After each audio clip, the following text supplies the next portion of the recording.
Telugu Desam party కూటమి ప్రభుత్వానికి ఒక విచిత్రమైన షాక్. ఇంతకుముందే ఇటు విజయవాడ కావచ్చు, తర్వాత గుంటూరు, తర్వాత విశాఖపట్నం ఇట్లాంటి చోట్ల ఉన్నటువంటి కార్పొరేట్లని వాళ్ళని బెదిరేసి కొంతమందిని యువతలకు తీసుకున్నారు. విజయవాడ మాత్రం కంట్రోల్ చేయగలిగింది, కానీ విశాఖపట్నం సాధ్యం కాలేదు. లాస్ట్ ట్రిప్ స్టాండింగ్ కమిటీ ఎలక్షన్స్లో వాళ్లే విజయం సాధించారు. తద్వారా తెలుగుదేశం పార్టీ కూటమి బలమైన సక్సెస్ అయింది. మేయర్ని కూడా దించారు, డిప్యూటీ మేయర్ని దించారు, స్టాండింగ్ కమిటీ క్యాప్చర్ చేశారు.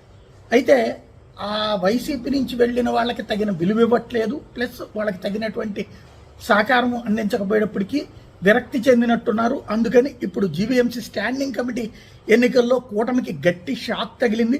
వైసీపీ కార్పొరేటర్ పద్మారెడ్డి గెలిచింది, భారీ క్రాస్ ఓటింగ్ జరిగింది. వైసీపీకి కూటమి కార్పొరేటర్లు ఓటేయడం అన్నటువంటిది సంచలనాత్మకమైంది. మొత్తం సీట్లు గెలుస్తామన్నటువంటి సందర్భంలో 50 ఓట్లతో పద్మారెడ్డి విజయం సాధించడం అన్నటువంటి షాకింగ్ పరిణామం.